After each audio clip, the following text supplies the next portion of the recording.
Adolf Hitler? I mean, that name, it's more than just a name from a history book, right? It's become a symbol for a catastrophe so massive, it literally changed the course of the 20th century. So today, we're going to dig into this incredibly dark chapter of history to try and answer one truly terrifying question. How on earth was any of this possible? For, decades now, his name has basically been shorthand for pure evil. And that's understandable. But just calling him a monster, it kind of lets us off the hook, doesn't it? It doesn't really get to the heart of the most chilling question of all. And that's the question we're really diving into here. How did a single man, with this unbelievably toxic ideology, manage to drag an entire, modern, supposedly civilized nation into complete and utter moral and physical ruin? All right, so to find the answer, we can't start in the grand halls of power. No, we have to go back, way back, to the bitter resentments of a young, failed artist who would eventually become one of history's most terrifying fanatics. So, his early life? It was pretty much a story of failure and simmering resentment. He's a failed artist hanging around Vienna, soaking up all the nasty anti-Semitism that was common in the city at the time. Then, boom, World War I happens, and for the first time, he feels like he has a real purpose. But then Germany loses, and that humiliating defeat fills him with this white-hot rage that he figures out how to weaponize. And by 1921, he's funneled all that anger into becoming the leader of the new Nazi Party. Okay, so at the absolute core of his twisted ideology was this one concept, Lebensraum. It literally translates to living space. And this wasn't just about, moving some borders around. No. This was a fanatical belief that the so-called pure German race had a God-given right to conquer other nations for their land. This one idea, this becomes the engine for everything that follows. But here's the thing. An ideology, no matter how poisonous it is, can't just take root on its own. It needs the right kind of soil to grow in. And post-war Germany, well, it was a nation just drowning in despair. It was the absolute perfect storm for a guy like Hitler to come along and exploit. I mean, just try to put yourself in their shoes for a second. The Great Depression is hitting hard, so there's massive economic pain everywhere. On top of that, you've got this deep anger about the Treaty of Versailles, the war guilt, the crippling payments. Then you throw in this widespread panic about a communist revolution, and what do you get? You get an entire country desperate, absolutely desperate for a savior.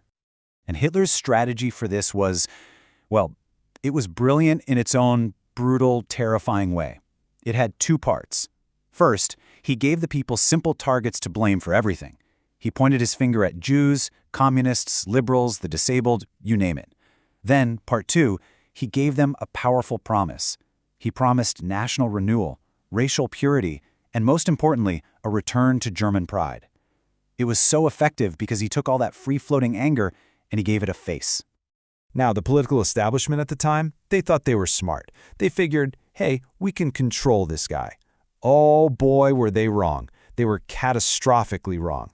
The second he was appointed chancellor, Hitler moved with just unbelievable speed to tear down democracy and grab total power for himself. And the speed at which he did it it's breathtaking. Look at this timeline. January 1933, he's made chancellor. 1 month later, the Reichstag building burns down, and he uses that as the perfect excuse to suspend all civil liberties. By March, he pushes through the Enabling Act, which basically just hands him dictatorial powers. We're talking a matter of weeks, and Germany's democracy was dead. In its place was a totalitarian state run by the terror of the SS and the Gestapo. And once he had that absolute power, the ideology of hate became the law of the land. The Nuremberg laws were a huge, chilling step in this process. These laws systematically stripped Jewish people of their citizenship, of their rights, of their very humanity, legally defining them as inferior. This was the cold, calculated, bureaucratic groundwork for the genocide that he was planning.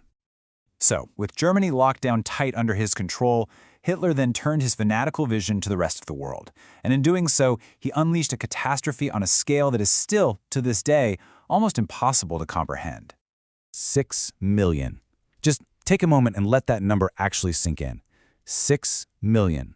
Jewish men, women, and children systematically murdered in a state-sponsored genocide we now call the Holocaust or the Shoah. And you have to understand, this wasn't some unfortunate byproduct of the war. No, this was a planned industrial-scale campaign of extermination. It was the whole point. and the horror just kept spiraling outwards from there. The global war that he kicked off in 1939, it would become the single deadliest conflict in all of human history. We're talking an estimated 70 to 85 million deaths. Entire countries were just shattered. A whole generation was practically wiped off the map, all because of one man's insane, fanatical ambition. And the great irony here? The very same fanaticism that brought him to power is what ultimately guaranteed his defeat. He completely ignored the advice of his generals. His constant interference in military matters led to one staggering blunder after another.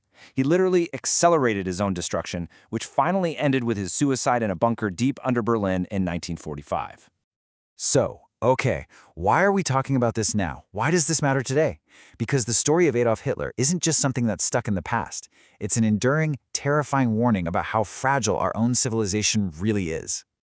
I mean, his legacy is a permanent reminder of so many dangers. It shows us what happens when unchecked hatred becomes official government policy. It reminds us just how fragile democratic institutions can be, how quickly they can crumble. And maybe most importantly, it's the ultimate case study in how one charismatic, manipulative person can tap into a society's fears and turn them into a weapon of mass destruction. The source material we've been looking at today calls remembering all this a necessary vigil, like standing guard. And that really leaves us with a final, pretty heavy question, doesn't it? In our world today, which is still full of division and hate, are we still on watch? Are we still keeping that vigil? Or have we forgotten what we're supposed to be watching for?